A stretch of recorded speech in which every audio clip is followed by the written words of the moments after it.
Desde Diagnóstico Journal les damos la bienvenida a todos a los seminarios que hemos denominado Las imágenes de la pandemia, experiencias regionales.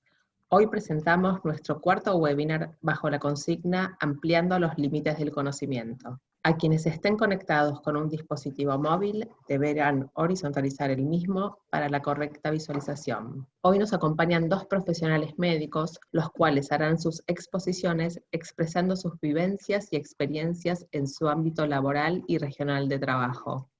A continuación, habrá un espacio para el debate e intercambio de ideas e innovaciones. Les pedimos que a medida que les surjan preguntas, las anoten en Questions and Answers. Presentamos al primer disertante, doctora Inés Tamer, médico clínico y fellow de terapia intensiva, jefe de servicio del Departamento de Imágenes, Sanatorio Trinidad San Isidro, médico especialista en diagnóstico por imágenes y neuroradióloga en Buenos Aires, Argentina, con su charla NeuroCovid, imágenes en la neuroinfección por SARS-CoV-2.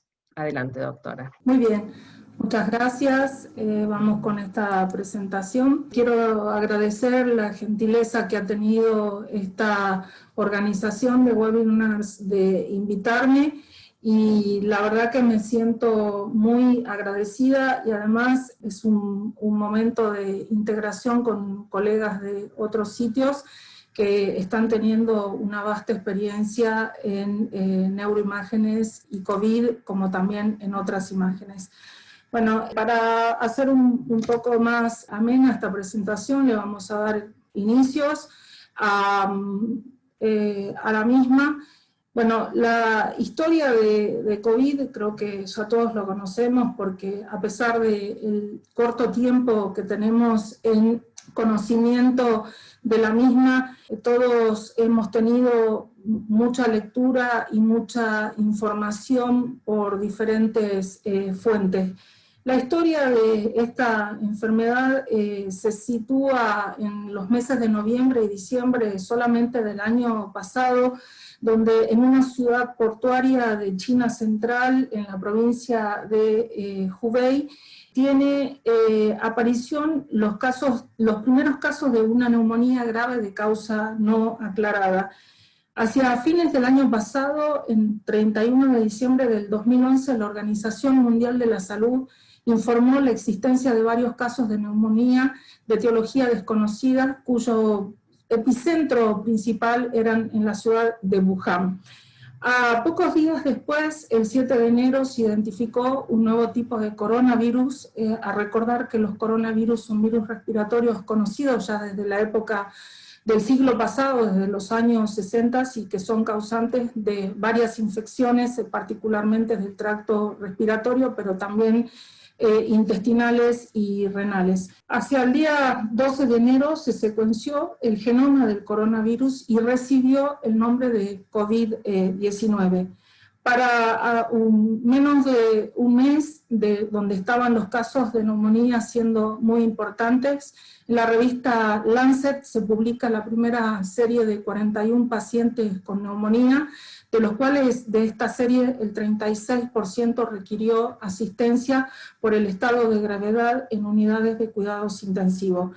En este artículo se cita por primera vez la cefalea como síntoma, y el 11 de marzo de este año 2020 la Organización Mundial de la Salud declara a esta enfermedad emergente y nueva como pandemia. También a partir del mes de marzo, particularmente por una serie de artículos publicados por grupos italianos y españoles, y también algunos de origen asiático, se menciona la anosmia aguda y aislada, y se propone como uno de los síntomas cardinales para la detección del coronavirus. Los coronavirus, a conocer rápidamente, son virus de cadena de ácido ribonucleico único y agentes responsables de al menos la tercera parte de los resfriados comunes del tracto superior o afecciones inflamatorias infecciosas del tracto superior de los seres humanos. Ya habían habido otros coronavirus que habían sido noticias desde el punto de vista de las infecciones causadas previamente, como fueron el SARS-CoV-1 y el SARS-MERS, que generaron tanto en el año 2002-2003 como el año 2012 diferentes cuadros gripales, y en esta oportunidad estos dos agentes inflamatorios infecciosos se asociaron a un 10 y a un 30% de mortalidad respectivamente.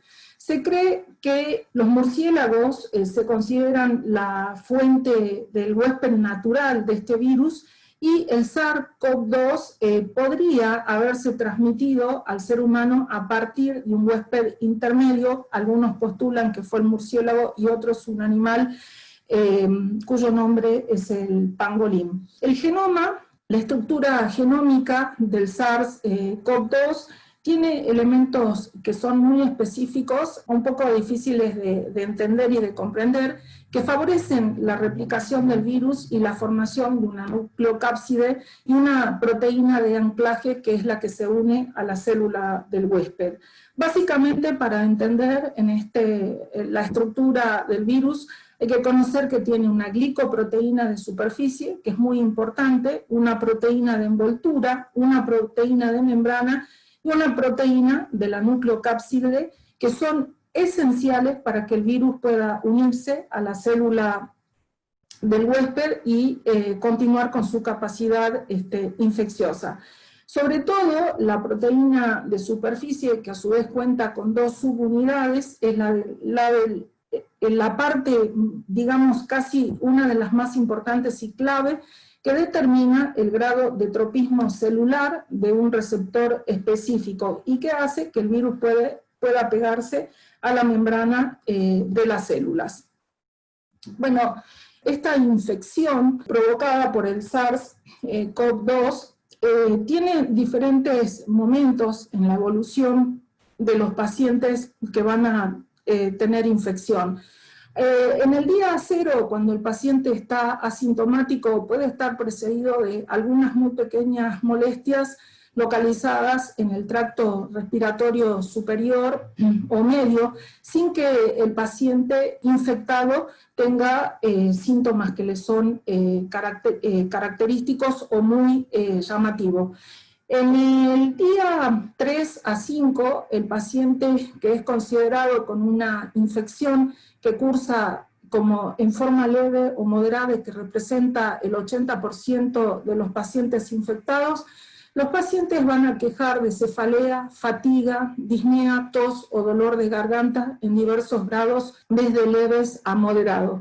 En el día 9 de la afección, se ven la mayoría de los casos con compromiso pulmonar, con una neumonía en distintos grados de afectación, que puede o no cursar con dificultad respiratoria y progresar hacia un síndrome de distrés respiratorio. Estas tres causas en distintos grados de afectación, que corresponde al 15% de los pacientes infectados, son los que conllevan a los enfermos a que sean derivados a unidades de cuidados mayores de terapia intensiva o unidad de cuidados intensivos. Un 5% de estos pacientes va a evolucionar con formas graves de la enfermedad, con eventos cerebrovasculares, con encefalitis y fallo multiorgánico, que acá hay que recordar que no solamente es la falla respiratoria, sino diferentes órganos y sistemas están comprometidos, como el cardíaco, el renal, el respiratorio, hay compromiso muscular. Hacia el día 14, algunos pacientes pueden establecer un periodo de estabilización con recuperación, o los pacientes con fallo multiorgánico tienen un porcentaje de letalidad y de fallecimiento que es variable según las estadísticas y según los artículos que se pueden leer. Bueno, NeuroCovid también tiene un patrón de R, es decir, que modula el número de casos nuevos en un periodo de tiempo establecido. El R es el ritmo reproductivo básico que tiene este virus, y acá se puede ver que COVID está comparado con numerosas enfermedades de tipo inflamatorias infecciosas que tienen un R grande o pequeño, como por ejemplo el sarampión, que tiene un R de 9, mientras que el COVID aproximadamente tiene un R de 2.2, es decir, que una persona infectada contagiaría entre 2 y 2 personas y media. Bueno, también algunas connotaciones de esto es que el periodo de incubación va a variar con una vida media de aproximadamente de 3 a 7 días, se han descrito diferentes intervalos desde el tiempo de la infección hasta el inicio de los síntomas que podrían llegar hasta 2 semanas. También es importante entender que hay una fase replicativa que dura varios días y durante la cual se produce una respuesta innata, inmune de cada individuo, que es la única que es capaz de contener la replicación viral.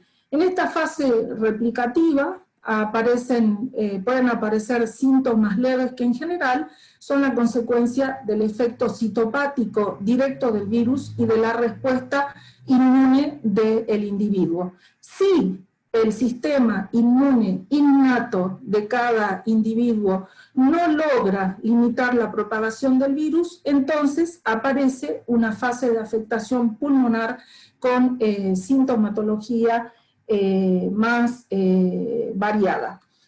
Bueno, en relación a la ruta de la neuroinflamación en COVID, como otros virus que precedieron a la aparición de este coronavirus nuevo, varios coronavirus pueden acceder al sistema nervioso central y se postulan básicamente dos vías, la vía hematógena y la vía de la neurotransmisión o la transneuronal. En realidad, la capacidad neuroinvasiva por SARS-CoV-2 está todavía desconocida y en vías de aplicarse diferentes modelos de infección, y en tanto que la vía hematógena se cree que estaría facilitada sobre todo por la ruptura de la barrera hematoencefálica durante ese periodo hiperinflamatorio que tienen los pacientes en el denominado tiempo de tormenta de las citoquinas, que sobre todo también tiene un enlentecimiento de la circulación a nivel capilar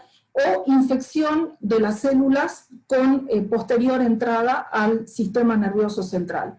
También se sabe que muchos virus, y probablemente este también tenga un mecanismo donde puede infectar a las neuronas desde una localización periférica y en forma retrógrada ingresar al sistema nervioso central. Este mecanismo está vinculado en varios otros modelos virales que pueden infectar al ser humano. Hay una vía sobre que hablan muchos artículos y que sobre todo para entender algunas neuroimágenes es la vía transneuronal a través de la vía olfatoria, que podría relacionarse en forma temprana con la afectación y las manifestaciones de anosmia que tienen algunos de estos pacientes. Bueno, esto está explicado en parte porque la cavidad nasal, sobre todo en la parte superior y a la altura del tabique nasal, a nivel de la lámina cribosa del etmoides, hay un neuroepitelio que alberga neuronas sensitivas olfatorias, y estas neuronas, que son bipolares, van a proyectarse adentro de este epitelio olfatorio, causando un daño específicamente a los quimiorreceptores odoríferos, y por lo tanto este único axón que se extiende hasta el bulbo olfatorio es el afectado durante este momento de la neuroinfección. También el neurotropismo del coronavirus va a depender sobre todo de la interacción entre la proteína S del virus y el receptor de la célula huésped en el sistema nervioso, y este es un paso bastante crítico para la entrada del virus en el sistema nervioso central o periférico y su replicación viral. Lo que es muy importante es que SARS-CoV-2 tiene un receptor funcional para la enzima convertidora de angiotensina, y esto es muy importante porque esta enzima, fisiológicamente, cuya acción es contrarrestar el sistema renina-angiotensina para regulación de la presión arterial y la homeostasis, está implicado en algunos síndromes de distrés respiratorio que también que fueron explicados en otras infecciones por otras especies de SARS-CoV, como el B38 y el 43. Entonces, SARS-CoV-2 tiene una capacidad de invadir a estos receptores de la angiotensina, en la parte de la enzima convertidora de la angiotensina, que está presente en muchos epitelios y endotelios, sobre todo vasculares y en el pulmón, pero también en otros órganos de la economía. Otra cosa importante para entender en imágenes de neuroinfección es que los pacientes con coronavirus generalmente pueden cursar un grupo de estos pacientes con un síndrome respiratorio agudo severo, por lo cual muchos de los enfermos van a necesitar ventilación mecánica o atención en unidades cerradas de cuidado intensivo con un riesgo de mortalidad elevado.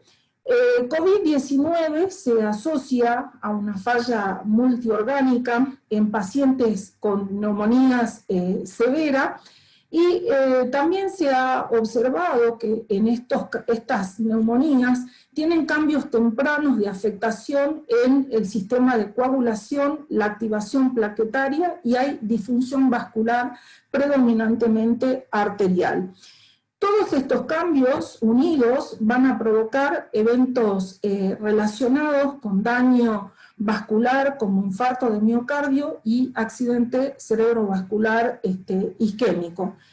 Los pacientes afectados por COVID y con neumonía grave tienen realmente los casos graves con asistencia respiratoria mecánica, tienen desarrollo de enfermedad vascular asociada, como trombosis arterial o trombosis venosa, y tienen particularmente algunos elementos aumentados, como es la presencia del dímero D. No hace mucho tiempo, en una revista de neurología que apareció en abril del grupo chino, un grupo chino publicó un número muy importante de casos donde vinculó los hallazgos de la neuropatía severa y grave con eventos neurológicos en los pacientes, y fue la primera serie en asociar además los factores predisponentes y preexistentes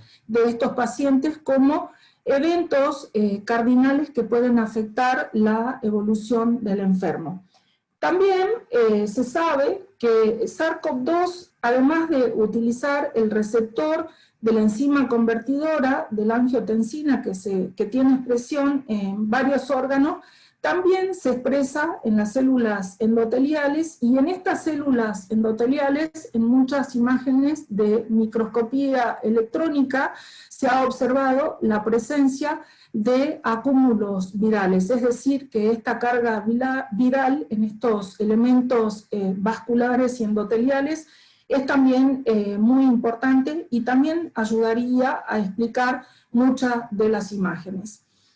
Bueno, la literatura radiológica actual está inundada de artículos de rápida aparición en el último tiempo, pero todavía no existen series que puedan hablar de una misma patología, sino de un conjunto de patologías que se pueden observar en pacientes con infección por SARS-CoV-2.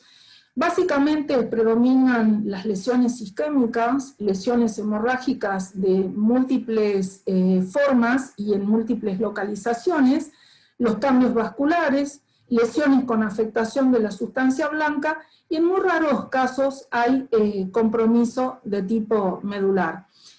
Ya para abril de este año se publica la primera imagen de paciente con afectación neurológica por COVID-19, mostrando una forma de encefalopatía hemorrágica necrotizante con hallazgos de tomografía y de angiotomografía.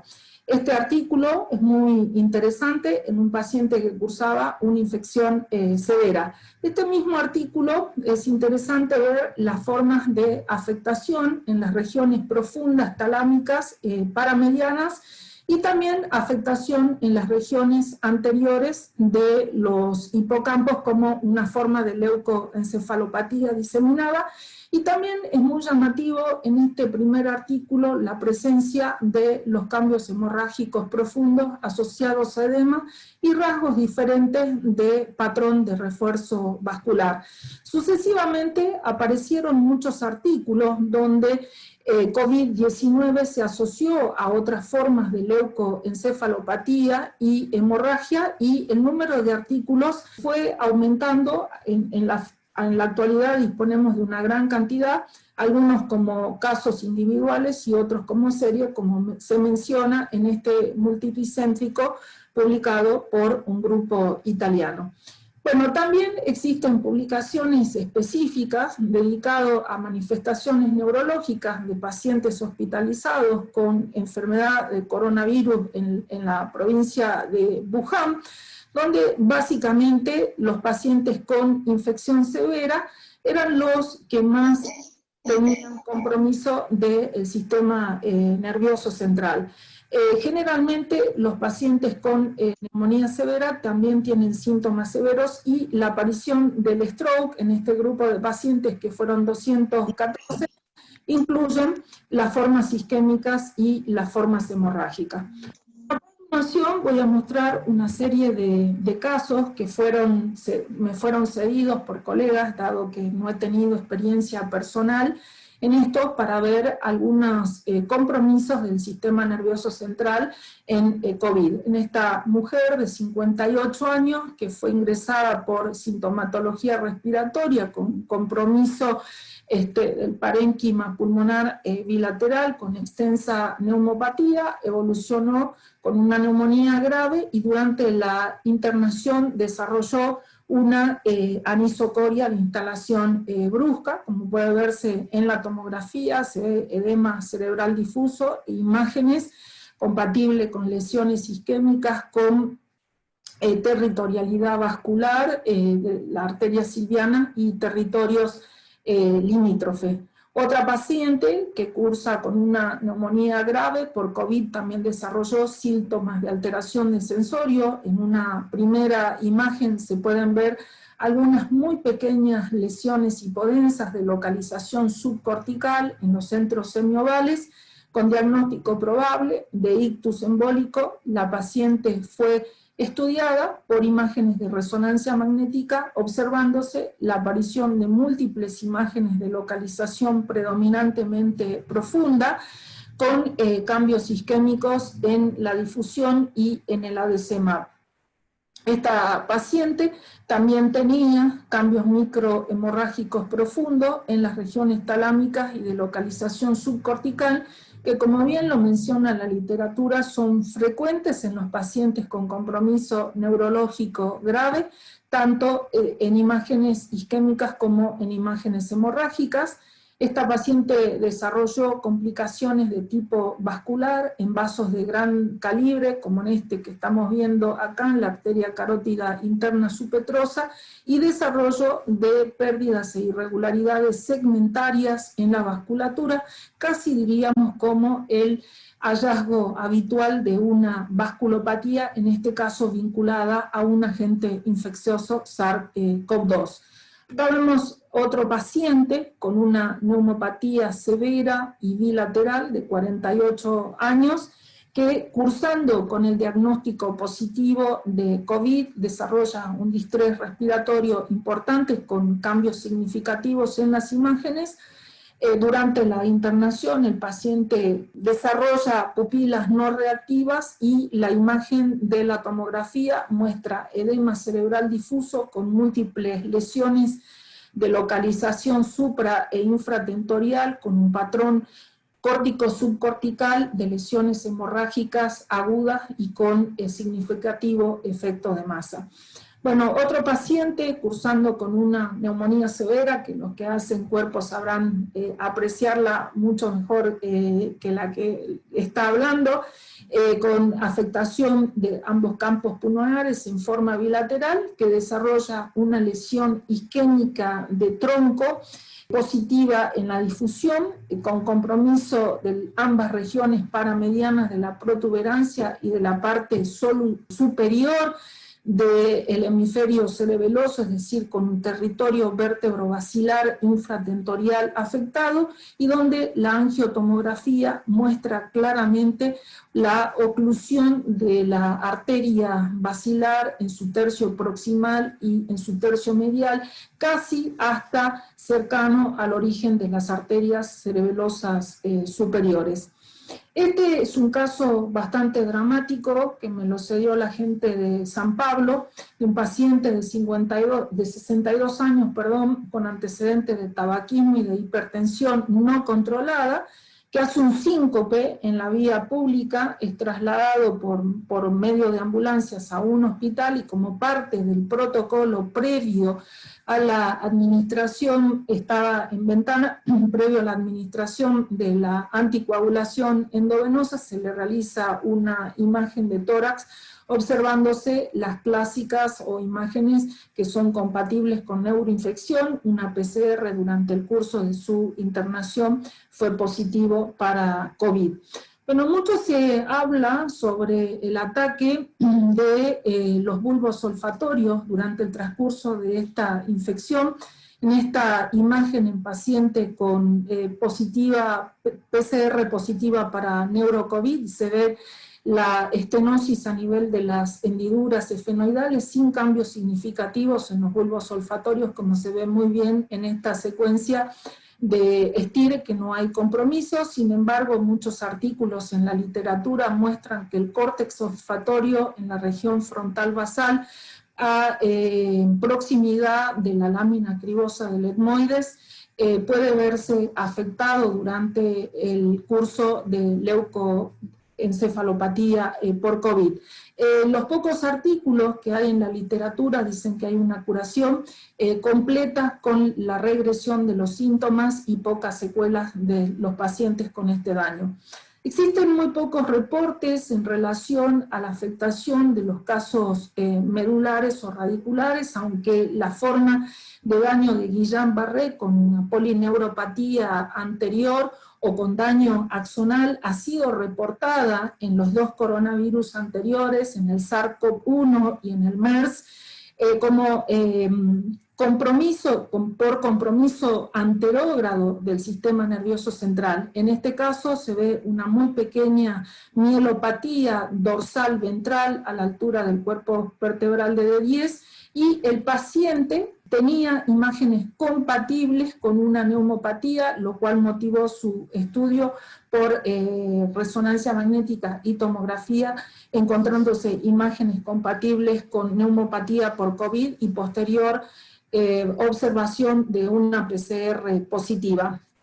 Otro caso de un paciente con una mielopatía extensa desde la región dorsal medial, con cambios inflamatorios agudos en la técnica de difusión en paciente con serología positiva para COVID. Bueno, las enfermedades previas o las comorbilidades es una de las circunstancias que están bien comunicadas en la mayoría de los artículos como factores predisponentes, como son las comorbilidades. En este caso, un paciente con antecedente de un linfoma del sistema nervioso central en tratamiento. Vemos acá una lesión expansiva en la región temporal que desarrolla una neumopatía y serología positiva para COVID. En este caso, este paciente evolucionó además de su lesión cerebral primaria y conocida, con múltiples depósitos hemorrágicos de localización córtico-subcortical que son bastante característicos en esta infección. Bueno, hace muy poco apareció un artículo que va a estar disponible en la revista Radiology en poco tiempo sobre patrones de afectación de esta neuroinfección, el patrón de afectación cortical, los cambios isquémicos, la afectación medular, los cambios excitotóxicos como este que afecta al cuerpo calloso, las lesiones hemorrágicas, los refuerzos inflamatorios leptomeningios, bueno, la variedad de lesiones, como pueden ver, durante la neuroinfección pueden ser patrones múltiples. Ya casi para terminar, bueno, no existe una caracterización clara de las lesiones en el sistema nervioso central, creo que se pueden empezar a distinguir solamente como en grandes grupos, isquemias, hemorragias, lesiones de sustancia blanca, la aparición de injuria vascular en los casos graves. El compromiso espinal es raro, hay que tenerlo en cuenta, y neurocovid no sería una excepción de que pudiera afectar el componente espinal por vía retrógrada. El momento de las tormentas de citoquina, es decir, en los pacientes graves cursando fallo multiorgánico, sería uno de los involucrados en el desarrollo de las complicaciones. Se requieren más autopsias para entender el mecanismo de afectación viral al sistema nervioso central, más pruebas de imágenes en el sistema nervioso central y periférico, y recordar que el paciente portador de una neuroimagen compatible con no siempre es COVID. Siempre tenemos que tener en cuenta las patologías previas y orientar las imágenes a otros diagnósticos diferenciales. Muchas gracias. Muchas gracias, doctora. Vamos a presentar ahora al próximo disertante. Bueno, el próximo disertante es el doctor Luis Felipe Alba López, jefe de Radiología e Imagen Molecular del Hospital Médica Sur, profesor de Radiología de la Universidad Autónoma de México, Universidad de La Salle y Tecnológico de Monterrey en Ciudad de México, y su charla está denominada Hallazgos prácticos de imagen en COVID, experiencia en México. Adelante, doctor. Hola, ¿me escuchan todo? Sí. Sí. Bueno, muchas gracias por la oportunidad. De los objetivos de la charla, vamos a hablar de las modalidades de imagen, los aspectos generales, todo lo que son las características de las neumonías virales, diagnósticos diferenciales, así como los hallazgos POSAC, el reporte estandarizado y algunas complicaciones que hemos tenido. Las epidemias no son nuevas. Las epidemias no son nuevas. En México, cuando llegaron los conquistadores, hubo una epidemia de catarro pestilente, en la cual murieron muchos aztecas. En 1700 hubo la peste negra, en 1820 el cólera y en 1920 la gripe española. Y actualmente tenemos el COVID-19 en el 2020. Como ustedes ven, este es el reporte de la OMS el día de ayer, en el cual se reportan 9.608.000 casos a nivel mundial. En México tenemos 202.951 casos y aproximadamente 25.000 muertes, un poquito arriba de 25.000 muertes. La mayoría de los casos están centrados en la Ciudad de México y el Estado de México, como ustedes pueden ver ahí en el mapa. De los casos más frecuentes, el que tiene más casos es Estados Unidos, seguido de Brasil, Rusia, India, Inglaterra. Y México se encuentra en el lugar número 11, con los casos que ya les comenté. De los aspectos generales, pues los coronavirus se conocen desde hace mucho tiempo. Son virus monocatenarios positivos, 4 subfamilias, alfa, beta, gamma y delta, y los que nos ocupan más principalmente es el SARS-CoV-1, el MERS-CoV y el SARS-CoV-2, que son de la familia beta. Hay más de 39 subespecies de de coronavirus, y en 1930 se empezaron a detectar en las aves. Ha habido casos de coronavirus en el 65, en 1966 y 67 asociados a resfriado común. En el 2002-2005 en China estudiaron el SARS con 8.242 casos y 906 muertes en 29 países. Y en junio del 2012, en Arabia Saudita, el MERS-CoV, que es el síndrome respiratorio de Oriente Medio, con 2.499 casos y 858 muertes en 27 países. Como ustedes ven, los coronavirus son virus RNA y el tamaño son de 50 a 200 nanómetros. Quiero recordarles que las mascarillas N95 que están tan escasas, el tamaño que dejan quitar son de 300 nanómetros. Por eso la importancia de usar todos cubrebocas y tener la sana distancia. Los coronavirus son virus que son de los murciélagos, y el SARS-CoV-1 se generó en el Tíbet, que es este animalito que vemos en la primera línea. El síndrome de Oriente Medio fue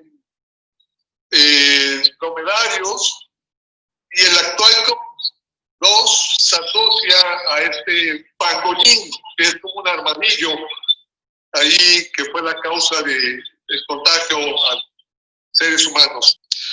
Ya se habló de fisiopatología. Los virus hacen un proceso inflamatorio, una respuesta de citocinas intensas, inflaman los alveolos y hacen coágulos en la microvasculatura. De eso vamos a ver algunos hallazgos que hemos encontrado en imagen. De las modalidades de imagen, la radiografía del tórax es el estudio inicial, es la primera lección. Sin embargo, solo detecta aproximadamente hasta el 50% de las anormalidades. Entonces, las sensibilidades bajan para estos casos. Cuando tenemos casos como el que está ahí en la pantalla, se ven patrones periféricos, intersticiales o alveolares y laterales, son muy característicos. Pero la mayor utilidad de la placa simple quizá es en el seguimiento y en pacientes que no queremos radiar junto con la tomografía. Ahí tenemos un caso, una placa de tórax, un paciente femenino con síntomas respiratorios. Entonces vemos que la placa apilateral es poco sensible, pero la tomografía vemos un patrón ya intersticial mucho más blanco, debido al fluido periférico, que las placas iniciales no era tan fácil de visualizar. Aquí tenemos otro caso, un paciente con un patrón periférico, y la tomografía en este corte coronal nos muestra estas áreas de vidrio exfundido bilaterales, que la placa de tórax apenas es visible. Otros casos que hemos tenido frecuentemente, pacientes con dolor abdominal. Este paciente llegó con dolor abdominal, pensaban en un problema de vesícula, y en el ultrasonido encontramos estas líneas P, que son muy características de procesos intersticiales en el parénquima pulmonar. Esta es la placa de tórax del mismo paciente, donde se demostró que era un paciente con coronavirus, que tenía un dolor abdominal secundario, y las pruebas fueron positivas. La tomografía es efectiva en la evaluación inicial de la neumonía, sobre todo cuando la placa de tórax no es concluyente, y en diferentes artículos se ha demostrado que tiene una sensibilidad hasta del 97% de pacientes con COVID. Aquí vemos varios patrones en diferentes pacientes. Podemos ver en la primera imagen un patrón intersticial muy sutil. Podemos ver áreas de vidrio exfundido periférico en la base, o áreas de consolidación, asimétricas o áreas de empedrado, de engrosamiento, de intersticio y áreas de vidrio esculpido. Aquí tenemos algunos casos diferentes en diferentes estados, donde apenas podemos ver áreas de vidrio esculpido en las imágenes iniciales, periférico, intersticial, muy simple, o áreas mucho más incipientes en la periferia, o áreas de empedrado con el signo de crecipávico, engrosamiento septal y vidrio esculpido. Entonces, aquí la pregunta que todos los radiólogos nos enfrentamos todos los días con los pacientes: el paciente llega con síntomas, todos están estresados, todo el mundo cree que tiene COVID. Entonces, ¿será COVID o no será COVID? Quiero demostrarles en estas imágenes diferentes patrones de diferentes pacientes que han llegado. El primero es un paciente con varicela, con nódulos intersticiales y con áreas de vidrio esculpido. El siguiente paciente es un paciente con megalovirus, muy parecido a los patrones de COVID.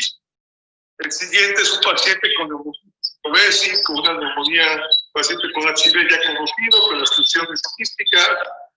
Hemos tenido pacientes con influenza, con el patrón de áreas de consolidación bilaterales y de abajo hacia arriba.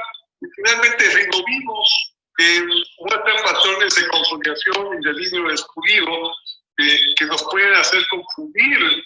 Este es otro paciente reciente que empezaron a sospechar que tenía coronavirus, pero el motivo del paciente fue un trauma.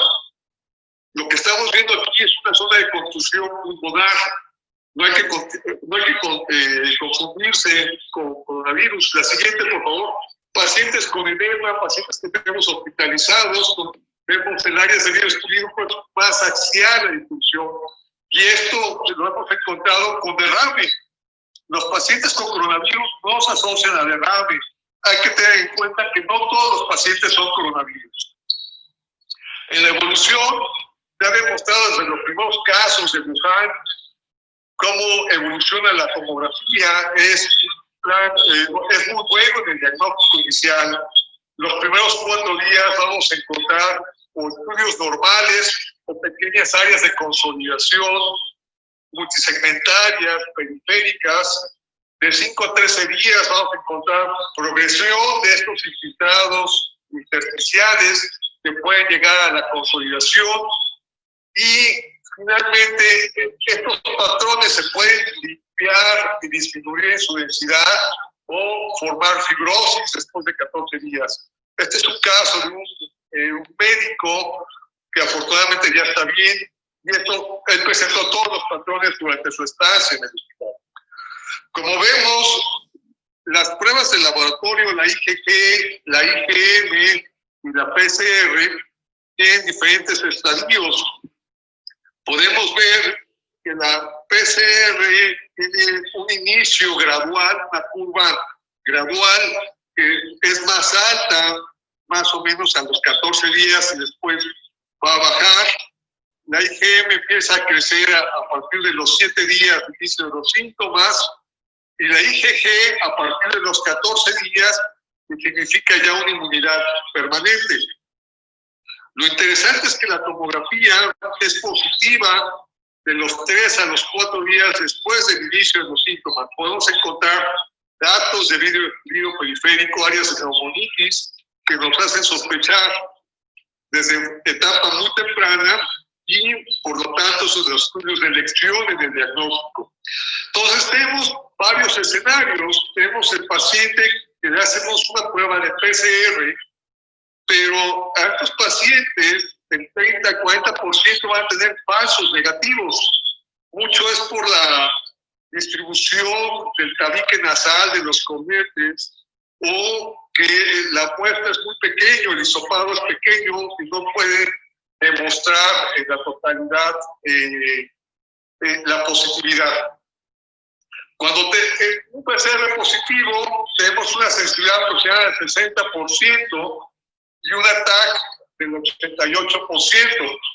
Si tenemos PCR positivo y TAC positiva, llegamos hasta el 97%, pero si tenemos un PCR negativo y una TAC positiva, La sensibilidad puede ser hasta el 75%.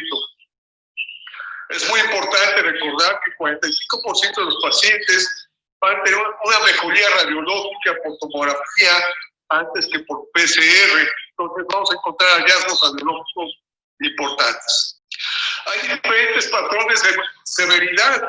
Los estudios de imagen nos permiten hacer valoraciones del grado de severidad. Este me gusta porque va del 1 al 5 con un máximo de 25 puntos y la clasifica en leve, moderada o severa, dependiendo del porcentaje. Se mide cada lóbulo en cada pulmón y se va dando un porcentaje que es menor del 5%, del 5 al 25%, del 25 al 60 al 50%, mayor del 50% y mayor del 75%. Cuando juntamos más de 15 puntos, es una severidad, un grado muy grave. Cuando tenemos menos de 5 puntos, es una afectación leve y moderada de 5 a 20 puntos. También nos permite hacer una categoría de cómo está el estado, si es inicial o está progresando en enfermedad o su enfermedad avanzada o si ya tiene una complicación. Vamos a encontrar áreas de vidrio explosivo en los estados iniciales, el patrón empedrado cuando esto empieza a progresar más o menos a los 6-7 días, cuando ya hay consolidación en una enfermedad avanzada, y finalmente la fibrosis cuando los pacientes se complican y aunque ya no son positivos, quedan con problemas de restricción pulmonar. La tomografía, se han hecho varios estándares, reportes estandarizados, hay más de 20 reportes en la literatura. Al final de cuentas, lo más importante es tener el mismo reporte en el hospital. Aquí hay un reporte del Colegio Mexicano de Radiología. El famoso CORAT, que es el equipo holandés de radiología, que clasifica de CORAT 1 a CORAT 6, muy similar a la clasificación de IRAD. El CORAT 1 es cuando no tenemos datos por imagen de infección, entonces es un valor bajo. Cuando CORAT 2, cuando tenemos bajos datos, cuando hay datos consistentes con infección, que puede ser otro de coronavirus. CORAT 3, cuando es indeterminado, que puede ser coronavirus. CORAT 4, cuando ya tenemos anormalidades muy sospechosas de coronavirus. CORAT 5, cuando ya tenemos datos por imagen muy sospechosos o típicos de coronavirus. Y el CORAT 6 es cuando ya tenemos un PCR positivo de coronavirus para los datos de imagen. Entonces aquí tenemos un paciente en un estado inicial con áreas de vidrio escurrido periférico muy sutiles, tenía 2 días de síntomas. Este es un paciente en un estadio más avanzado con áreas de vidrio escurrido periférico. Generalmente ya es más típico este patrón de coronavirus, bilaterales, simétricas de inclusión basal.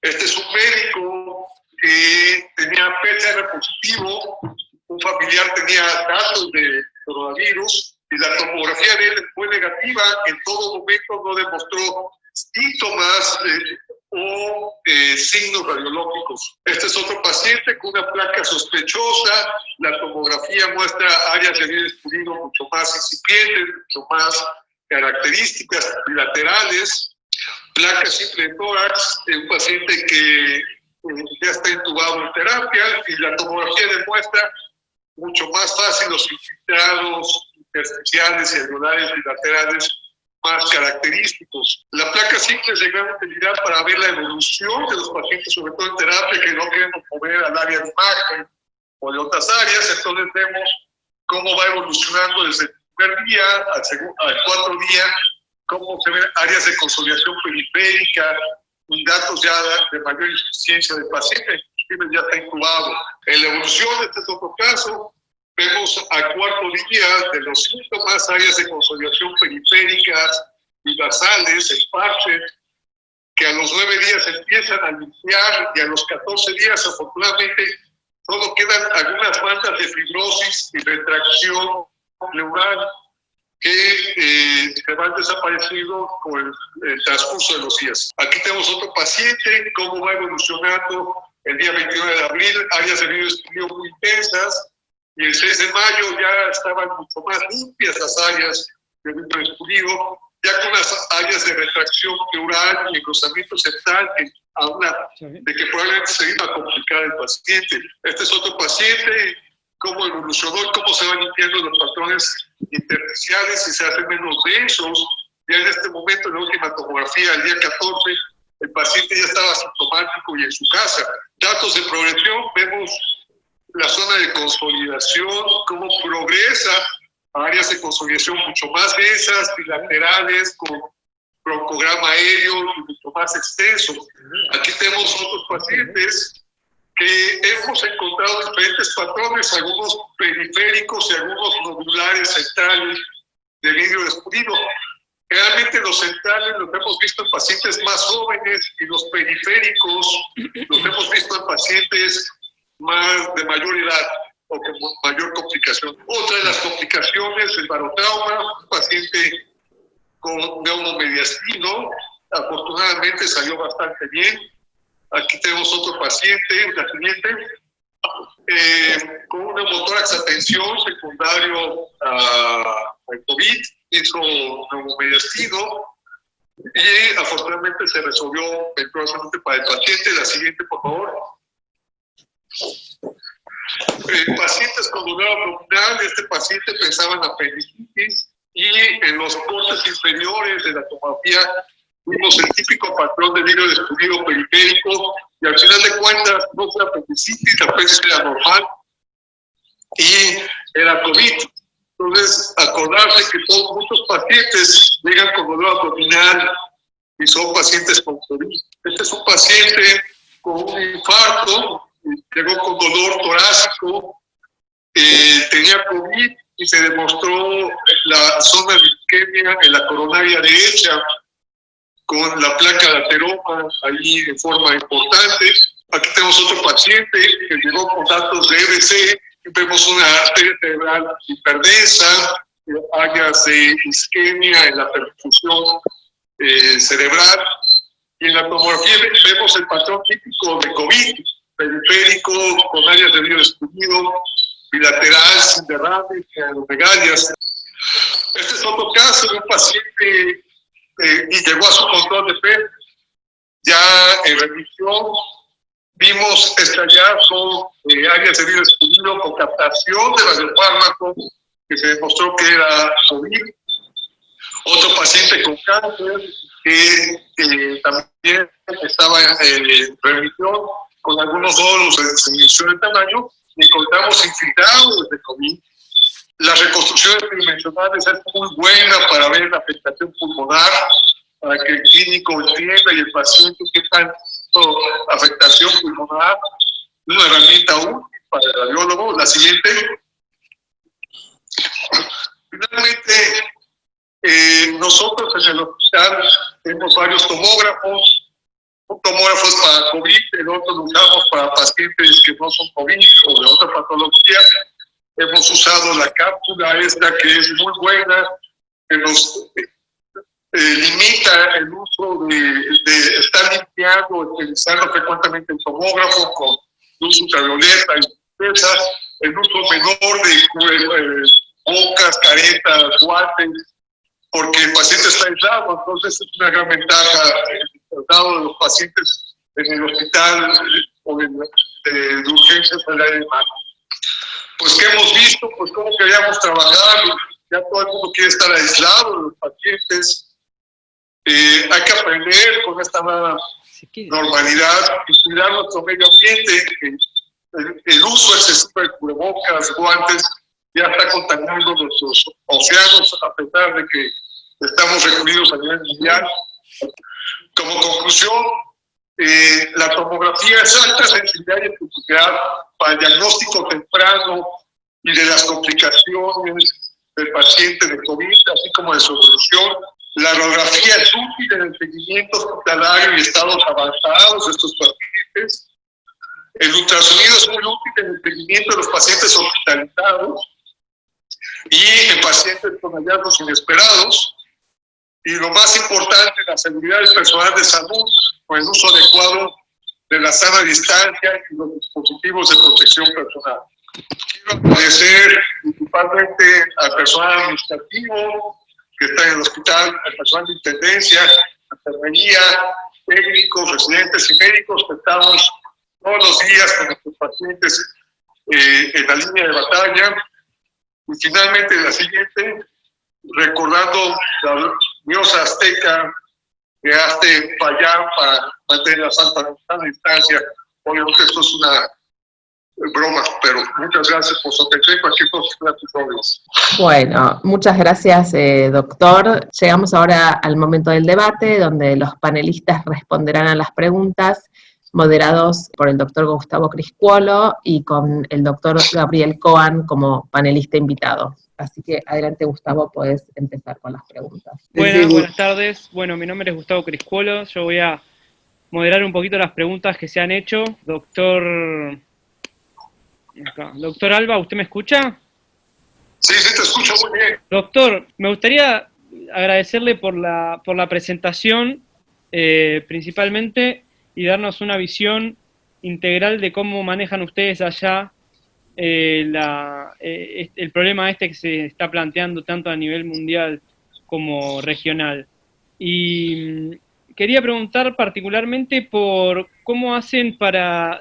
Ustedes tienen múltiples equipos en el sanatorio, y cómo hacen para ejercer la limpieza entre un estudio y otro, ¿no?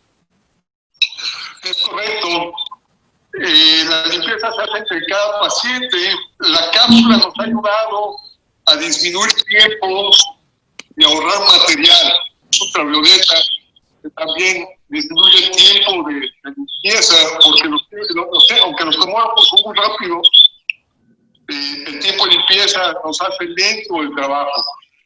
Una ventaja que nos presenta el trabajo, tenemos 3 tomógrafos multicorte, entonces tenemos uno dedicado a pacientes COVID y otro que metemos a los demás pacientes, así como la sala de rayos X. Tenemos una sala para pacientes COVID que es un brazo robotizado, y una sala de ultrasonido exclusivo para pacientes COVID. Entonces esto nos permite optimizar los tiempos de atención a los pacientes. Totalmente. Y en cuanto al tipo de informes que usan ustedes, ¿son informes predeterminados los de CORRATS? ¿O ustedes hacen que los médicos ¿cuántos médicos tienen en la institución? Bueno, en imagen somos 20, todos los turnos. Son 20 médicos informando. Sí. Y todos los turnos y todas las especialidades. Claro, y con respecto al CORRATS... el CORRATS es una buena ayuda, ya que los datos de qué tan severo está dañado el pulmón, qué porcentaje está progresando y la probabilidad de que sea COVID o no COVID. Como les dije, muchos pacientes no son COVID y se confunde. Todo paciente cree que es COVID porque le duele la garganta o tiene fiebre, y acordarnos que seguimos viendo otras enfermedades. Claro. ¿Ahí me escucha? Sí, te escucho muy bien. ¿Y cuál es el grado de dificultad, no? Porque son 5, o sea, el CORRATS 6 es cualquier estudio que ya sepamos que tenga PCR positiva, pero el resto de los 5 me imagino que debe ser difícil delimitar los hallazgos entre uno y otro nivel, ¿no? O ya están... La ventaja que tiene es que lo estandariza y quita un poco el criterio que a mí me parece que está más o menos, y los porcentajes, cuando uno habla también del porcentaje de severidad, si es menor al 5%, si es mayor al 75%. Entonces, la ventaja es que trata de estandarizar los criterios de todo el grupo para dar un criterio más homogéneo. Perfecto. Y antes de que aparezca la doctora Tamer, una consulta más le quería hacer acerca de que usted mencionó que la tomografía tiene una alta especificidad para lo que es COVID. ¿Tiene alguna experiencia en eso? ¿Han hecho algún estudio o algo que se pueda demostrar? Es correcto. Esta sensibilidad es muy alta y muchos artículos a nivel mundial lo demuestran. Va del 92 al 97%, dependiendo de la experiencia, de quién está dictando y de la calidad de los estudios. Pero es muy alta. Si comparamos con la PCR, que tiene 30% de falsos negativos, la tomografía es de gran utilidad para dar un diagnóstico diferencial o descartar otra patología. Claro. Bien, y una consulta que leo acá. Ustedes actualmente están haciendo controles con pacientes por control de su patología oncológica o están difiriendo un poco el control para evitar el contagio? Como te decía, como el hospital está las salas están separadas, no hay contacto de los pacientes. Entonces, realmente eso es bueno. Hemos seguido trabajando con varios pacientes. Cuando uno tiene varias salas, aunque ha bajado el trabajo en su forma rutinaria, los pacientes rutinarios pueden llegar con total seguridad. O sea, ustedes está toda preparada la gestión como para que los pacientes no se crucen y tengan los famosos pasillos COVID que hacen que los pacientes no intercambien entre unos y otros. Es correcto, y entonces no se mezclan los pacientes. Muy bien. Y bueno, muchas gracias, doctor. ¿Y la doctora Tamer me escucha? Sí, perfecto. Muy bien. Las preguntas con respecto a su clase. Acá el público pregunta si la leucoencefalopatía se asocia más en lo que es adultos o en lo que es niños. Bueno, los reportes en pediatría son todavía escasos y lo que hay descrito en la literatura es más de adultos, es mucho más en adulto. Y tampoco las leucoencefalopatías son de las formas clásicas, así que es casi un diagnóstico por descarte. Las formas muy bien descritas son las isquémicas, las hemorrágicas, las de compromiso vascular, el stroke particularmente. Bárbaro. Y otra consulta que hacen acá, ¿existe mayor incidencia de neurocovid en pacientes con algún tipo de preexistencia a nivel ya sea demencia o alguna enfermedad neuropsiquiátrica? Algunos artículos hablaban sobre que la enfermedad de Parkinson o los pacientes con compromiso de Parkinson tenían una mayor afectación en el sentido que tenían más compromiso neurológico y las secuelas neurológicas podrían ser eventualmente más graves en pacientes con comorbilidades neurológicas previas, tanto la demencia como Alzheimer u otras enfermedades inflamatorias crónicas o la enfermedad de Parkinson. Lo que sí se sabe que los pacientes con secuelas por COVID en el grupo que tenían comorbilidades previas pueden ser mayores. Está perfecto. Claro, sí, se entiende. Y acá hay otra pregunta acerca de si existe en su conocimiento algún algoritmo diagnóstico de los pacientes con sistema neurológico que tengan alguna sospecha de COVID o con pacientes ya conocidos de COVID. Sí, hubo una publicación en un radiólogo de abril de este año donde se propone a la tomografía por la posibilidad, la facilidad y en la utilidad de la práctica del traslado a los pacientes, que es relativamente, por la rapidez, mucho más segura en relación a la resonancia y sobre todo porque la limpieza que se genera en los equipos es diferente. O sea, un resonador es mucho más difícil de limpiar que un tomógrafo, así que sí, hay un algoritmo que propone a la tomografía en un paciente con sospecha de neuroimágenes vinculadas a infección por SARS-CoV-2, que sería el método para realizar primero, si la tomografía es anormal, bueno, los hallazgos clasificarlos según las principales entidades de las que yo hablé, y si no, si la tomografía fuera normal y el paciente tuviera fuerte sospecha de compromiso del sistema nervioso central, se debe realizar una resonancia magnética, que es la que va a permitir clasificar mejor los hallazgos de las diferentes entidades.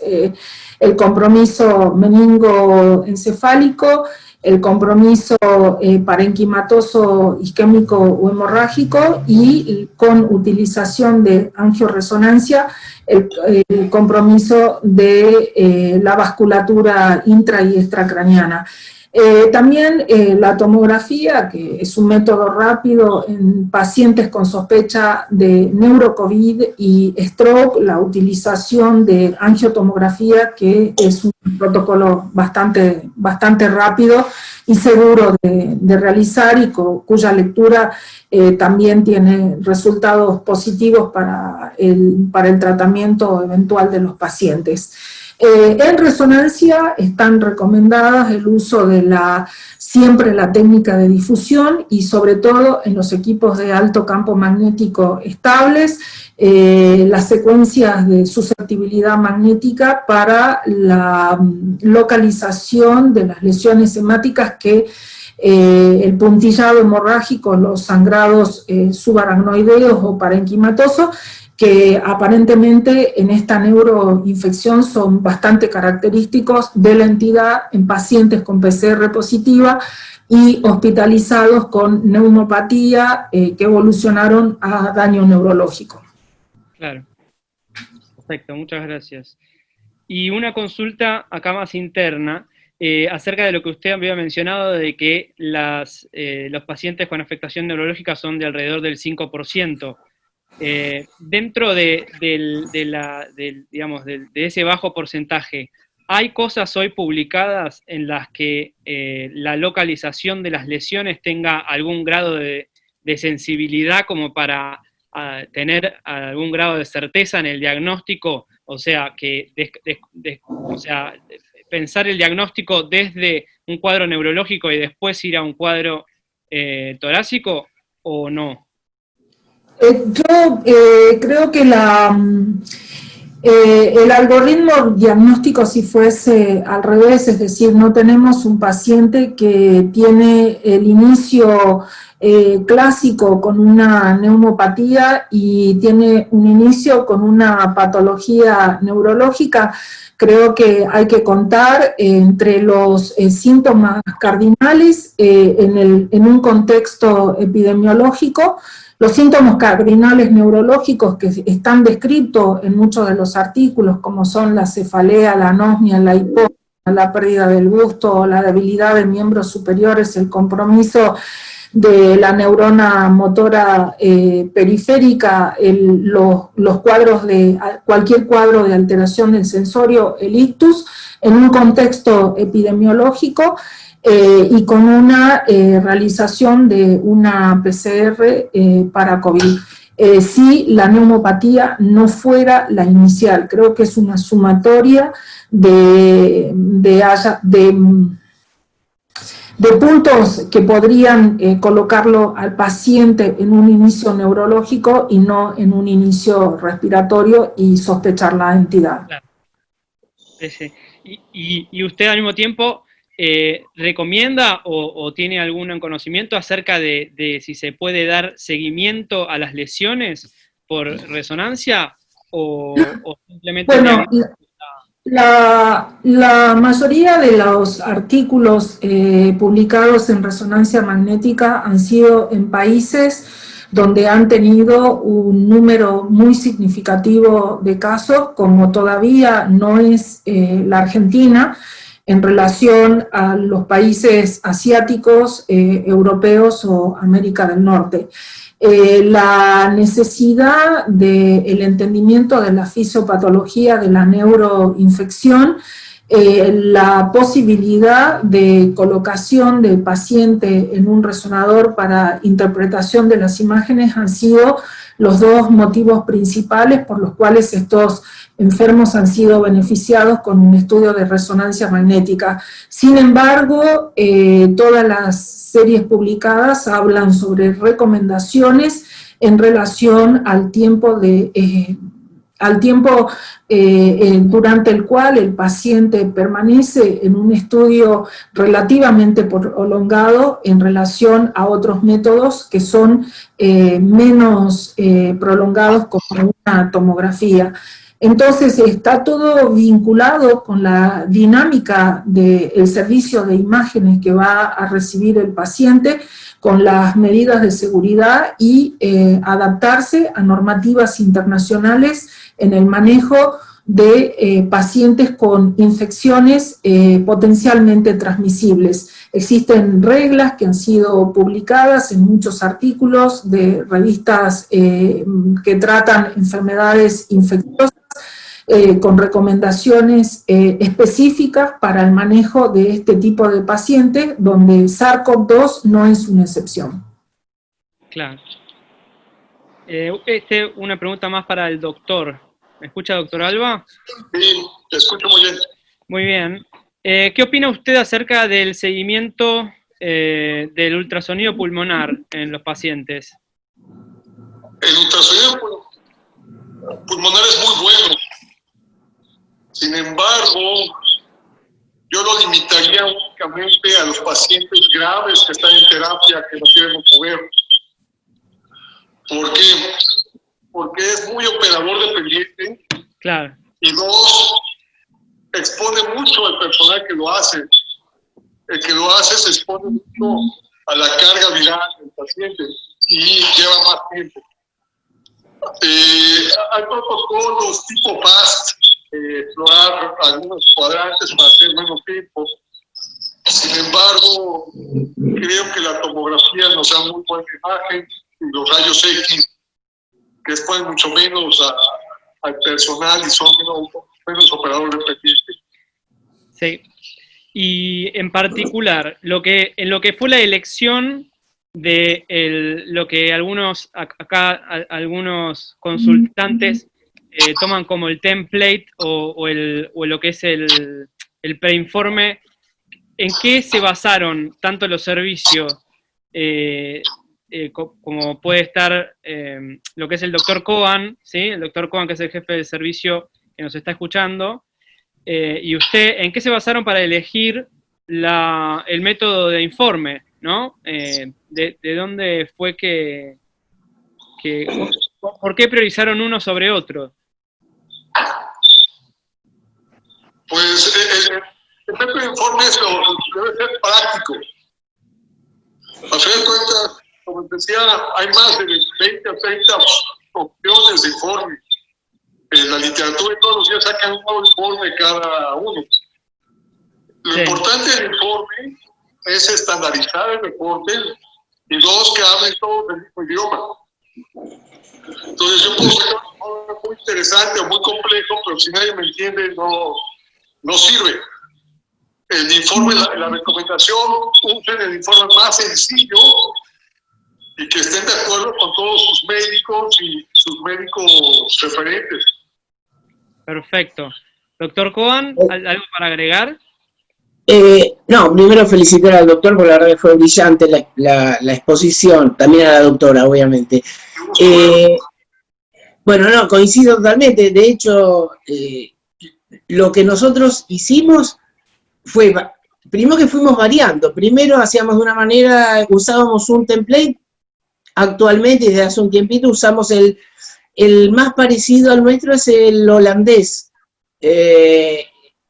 Nosotros clasificamos de 1 a 5, no ponemos el grado 6, en el cual ya sabemos que el PCR fue positivo, pero bueno, se puede analizar.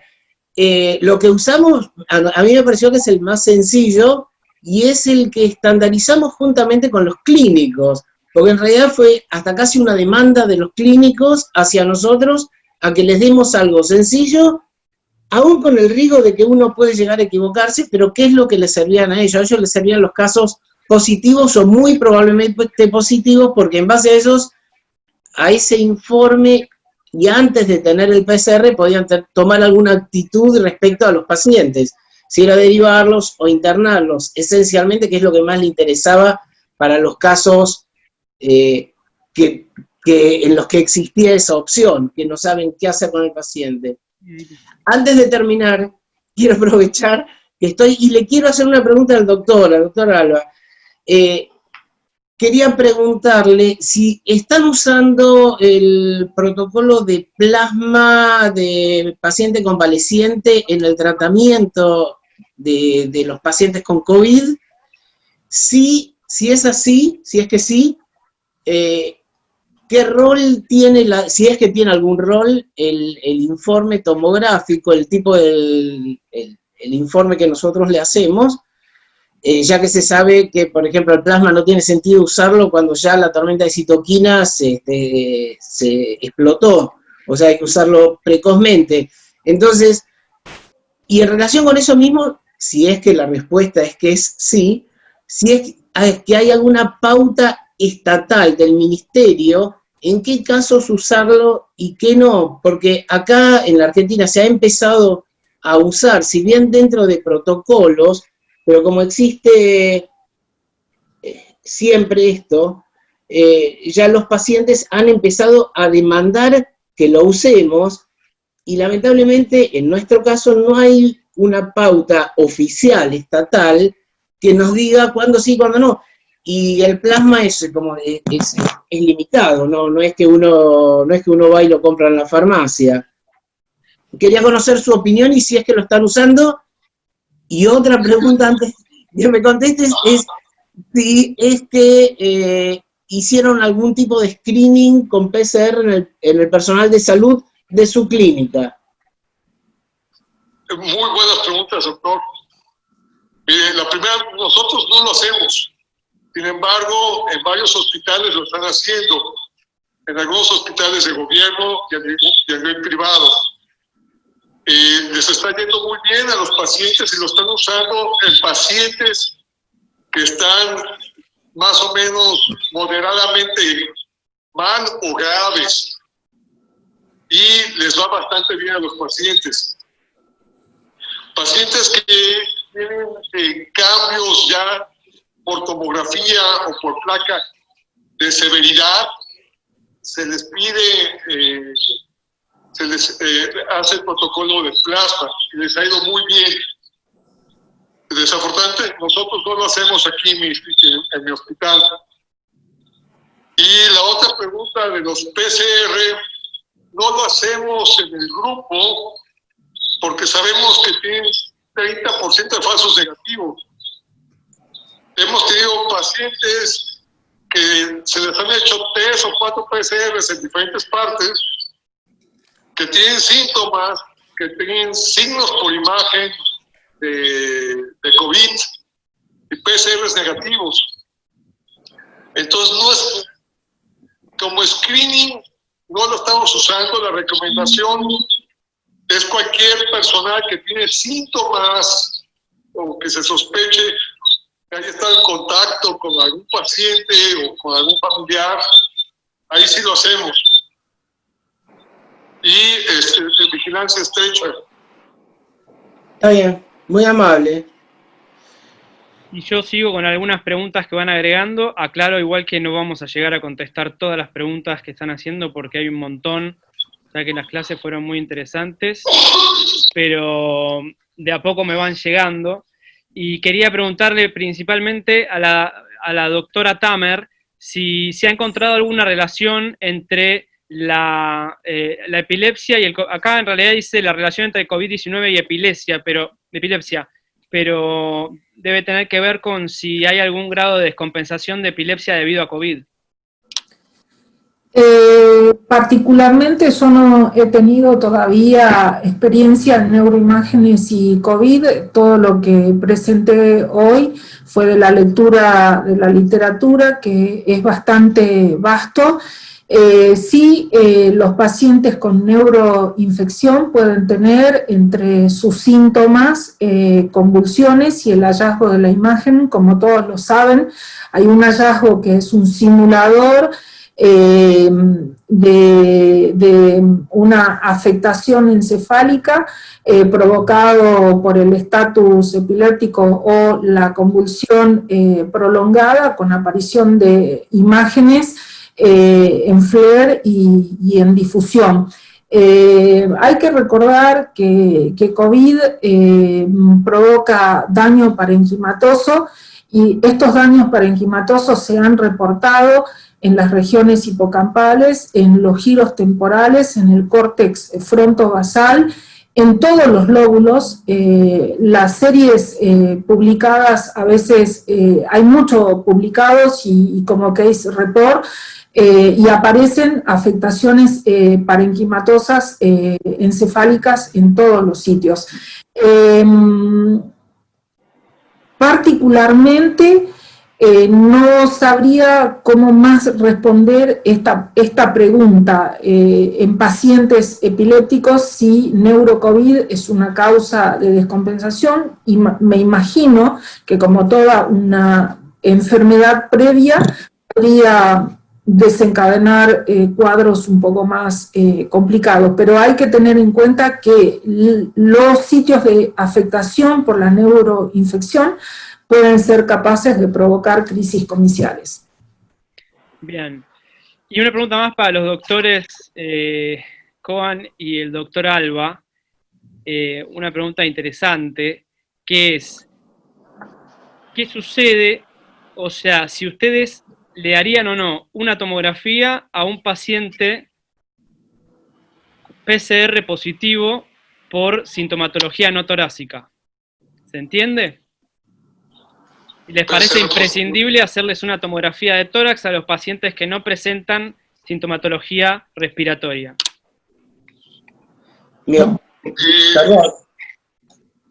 Mi opinión, perdón, doc,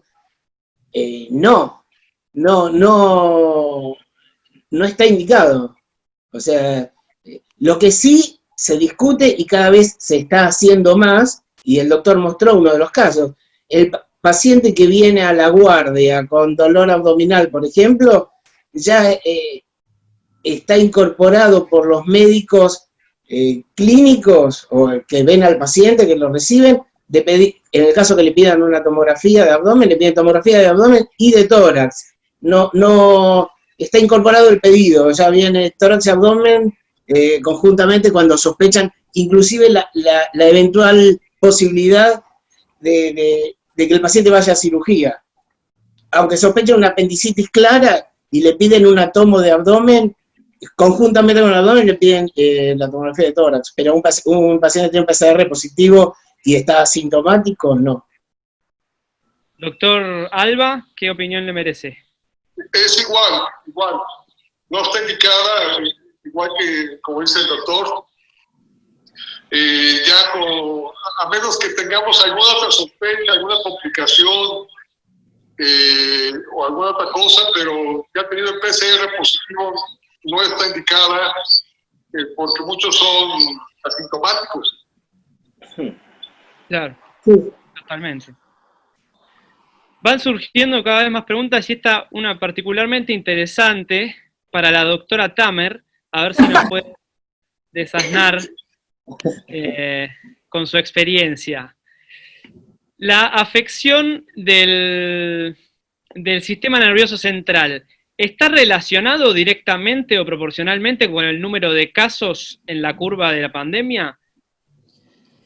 En realidad, a la serie de casos con afectación neurológica, existen pocas series que son muy grandes en casos y que han tenido manifestaciones neurológicas. De lo que sí se ha correlacionado en esas grandes series de casos, una última aparecida hace poco tiempo de casi 800 pacientes con COVID positivo, dentro de los cuales el casi 35% desarrolló síntomas neurológicos durante el transcurso de la infección, tuvieron hallazgos positivos. También está comprobado que los pacientes que son graves tienen más posibilidad de desarrollar neuroinfección, en todo caso, y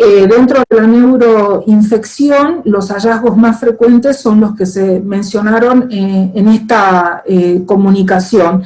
De cualquier manera, las neuroimágenes se vinculan también con el contexto completo de la situación del paciente, la neumonía grave, el fallo multiorgánico que está asociado o no con la neumonía severa, el hallazgo o no de un líquido cefalorraquídeo patológico y las alteraciones del perfil coagulopático y también las alteraciones del laboratorio. En un contexto de pacientes con todas estas alteraciones, la posibilidad de la neuroinfección es bastante alta.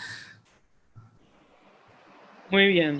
Bueno, y yo sé que hay muchas preguntas para responder, creo que podríamos estar toda la tarde y los doctores tendrían respuesta para todas.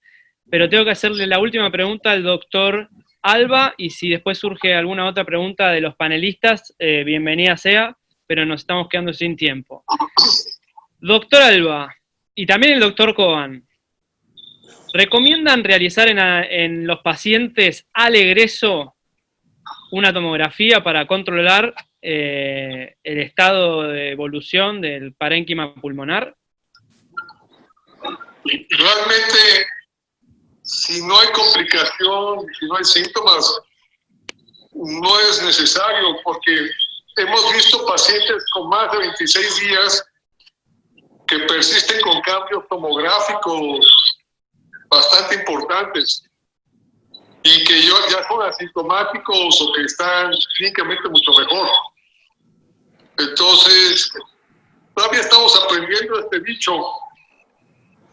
Sin embargo, a menos que haya alguna indicación de que esté complicado o algo, no es necesario hacer alguna tomografía en el corto plazo. Bien. Mi opinión difiere un poco nada más, en el sentido de que estamos hablando siempre de pacientes que de alta de la terapia, ¿no es cierto? No de pacientes que no requirieron terapia, pero el criterio final, la realidad es que la manejan los terapistas. Ellos son los que, en nuestro caso, yo siento, más conocen al paciente y conocen más las eventuales complicaciones que pudo haber tenido el paciente durante su internación en terapia. Van a ser ellos los que nos la van a pedir. A nosotros nos han servido para tener un mejor seguimiento en la evolución tardía de los pacientes si alguna vez lo requirieron. Pero no es algo que para decir sí hay que hacerlo siempre, y mi opinión es, tampoco es no hay que hacerlo nunca. Va a depender de lo que maneje la gente de terapia en cuanto a si ellos necesitan o no tener un control de base previo a, más allá que el PCR y el paciente mejore, cómo le fue con el paciente. Esa es mi opinión, y en realidad nosotros estamos prestando en gran parte un servicio a los médicos que están tratando a los pacientes, entonces, y estamos aprendiendo también. Así que lo que yo hoy te digo que sí, ¿no? No me molesta hacérselo, a mí me gusta hacerlo porque me gusta tener una referencia a posteriori, pero es algo personal, no puedo decir que hay que hacer ni no hay que hacérselo. Son pacientes que ya están bastante afectados, o sea, no sería por un tema de radiación que no se lo haría.